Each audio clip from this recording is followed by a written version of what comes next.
Okay, this is chapter 21 of The Night Singer. 21. The last Hannah saw of Axel Sandsten before she left the interview room was his self-confident smile, and the sense of relief she felt as the door closed behind her was physical. "You okay?" asked Eric. "Let's have a quick talk with Ove," she said. Hannah had no intention of apologizing for almost losing control during the interrogation. The latest meeting with Axel had been far more unpleasant than the previous one. She had been off balance from the very start, and he had used that fact against her. Hannah didn't know how he got away with behaving the way he did, why more people didn't see straight through him. In all likelihood, he knew full well when it was safe to let the mask slip or not. He was far more Polish now than he had been 16 years ago. Another thought struck her. Axel might have made more of an effort at the station than in his office because he felt under more pressure here. It was almost like he was trying to shift the focus from himself to her. But if he was guilty, he wouldn't get away with it for long. Ove was on the phone, and his tone of voice as he said, "I love you," and ended the call led Hannah to the conclusion that he must be married. She realized she didn't know a thing about his life outside of work. "So," he said. Eric gave him a quick recap of what Axel Sandsten had said. "That's not enough to hold him," said Ove, "but I'm guessing you knew that already?" "Shouldn't we at least take it to the prosecutor?" asked Hannah. Ove shook his head. "So, what do we do now?" asked Eric. Ove's computer pinged, and he momentarily lost focus. He brought up a message that made him laugh out loud. "Sorry," he said. "What do you think?" "We need to get a better idea of who Joel was," said Hannah. "I think we should start by going to see his friend Nadine. Rebecca thought she was his only real friend." "Do it," said Ove. "I'll let Axel Sandsten know he can go." Hannah wondered what Ove would say to Axel, but she was relieved not to have to see his smug face again. She called Nadine and found out she was staying home from school. Her apartment was on Klockhausen in the Skalby area of Kalmar. She and Eric didn't speak on their way to the car, and for once the silence troubled Hannah. It felt like she had forced it onto him. She wondered whether they would ever reach a stage where they could speak comfortably with each other. In Stockholm, she had often worked alongside a man who talked constantly about everything under the sun, but he had never shown any interest in what she thought or felt. Someone else would have to listen to him now, she realized with an unsuspected sense of melancholy. Life had gone on as normal when she left the capital. Her 16 years there had barely left a mark. Fabian had moved on just a few weeks after he dumped her, finding a petite blonde preschool teacher who would probably jump at the chance to move in with him.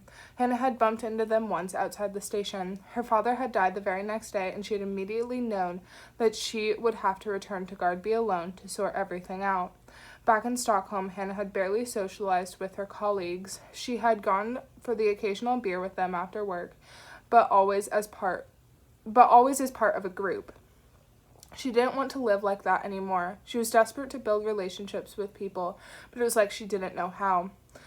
"Does Ove have a family?" she asked. She knew she should diffuse the tension by apologizing for the way she had reacted, both to Eric calling Tatiana and to his finding out about her father, possibly also for her behavior during the interview with Axel. "His wife's name is Oh, Swedish people. His wife's name is Birgitta. They live in a villa in Linsdal. They've got 3 daughters, but only one of them is still at home. The eldest is a little girl who is almost 1. Anything else you'd like to know?"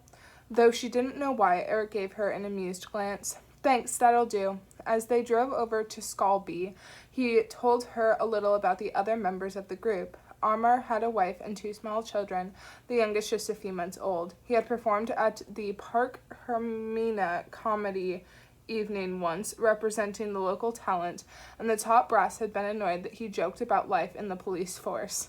Karina had been married twice, no kids, and could talk about her garden for hours. Daniel lived alone, and his life seemed to revolve around work and the gym. So, Daniel was single. Hannah felt the familiar flush to her cheeks. "I don't think Karina likes me," she hurried to say. "Who wouldn't like you?" Eric replied. Hannah couldn't quite tell whether it was a joke, and the uncertainty made her circle back to Ove, blurting out the first question that came to mind. "Why doesn't Ove wear a wedding ring?" I doubt there's any juicy story behind that, Eric laughed. My guess is his fingers got too fat. Eric parked the car between the low concrete buildings on Klockhaussgen.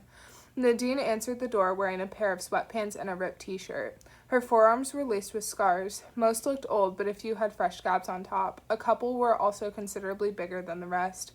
Yes, I like cutting myself, and I failed to kill myself twice, she said, giving them a defiant look. So have I, said Hannah.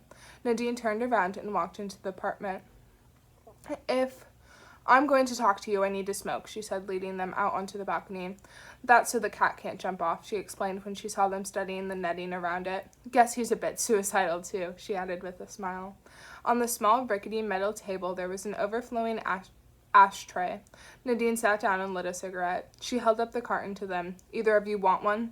Hannah shook her head. From the corner of one eye, she saw Eric do the same.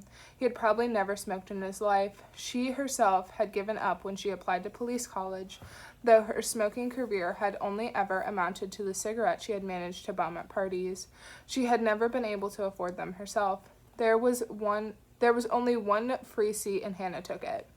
Sorry, said Nadine. There are just two of us here, me and my dad, plus the cat. She took a long drag of her cigarette, turned away, and exhaled. Eric leaned against the railing, pushing the cat net out slightly.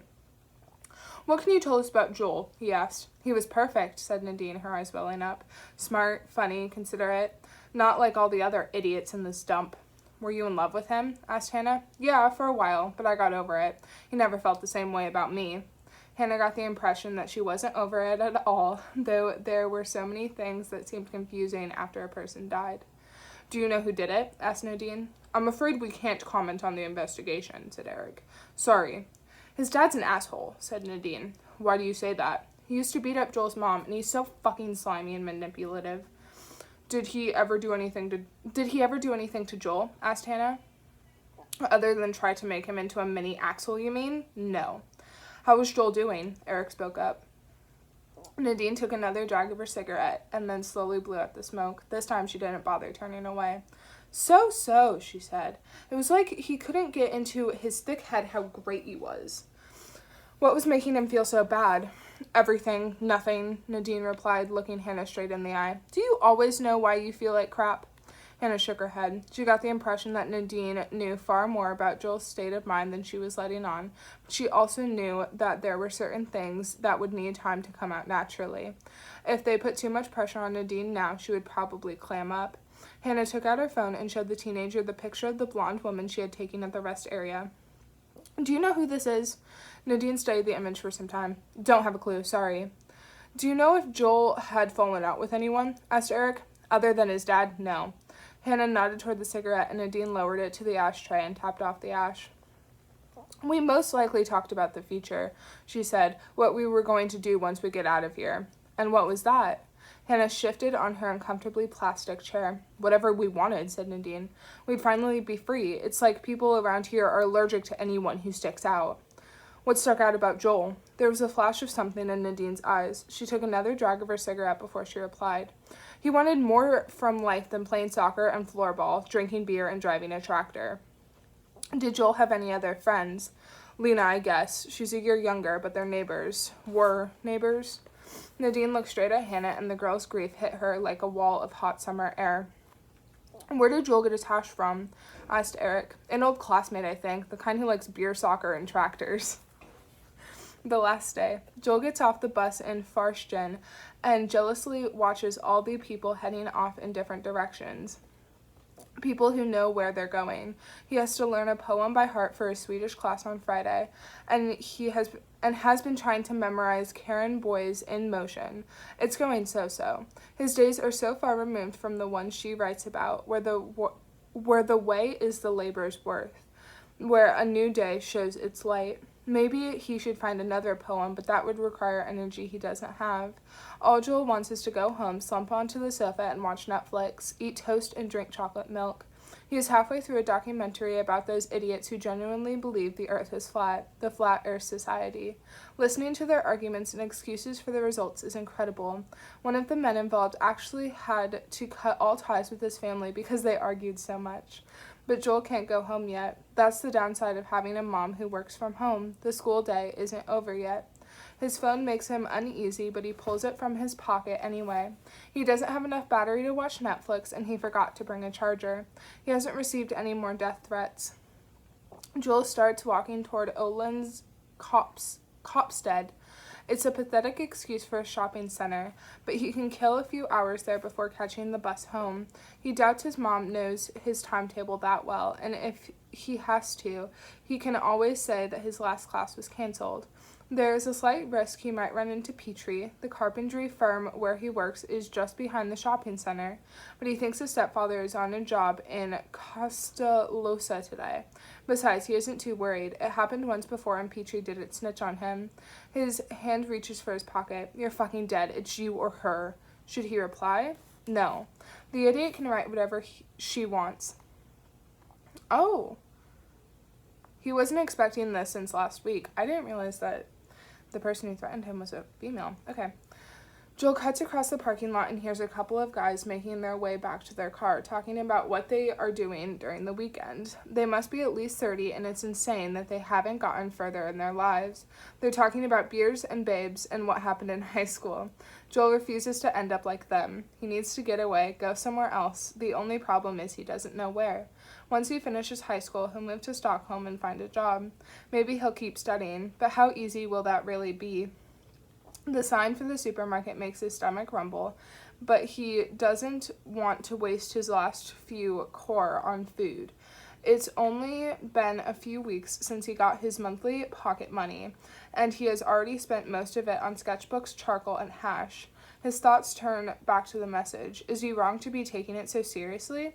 He couldn't bear it if anything happened to her. Joel will have to talk to her once he gets home.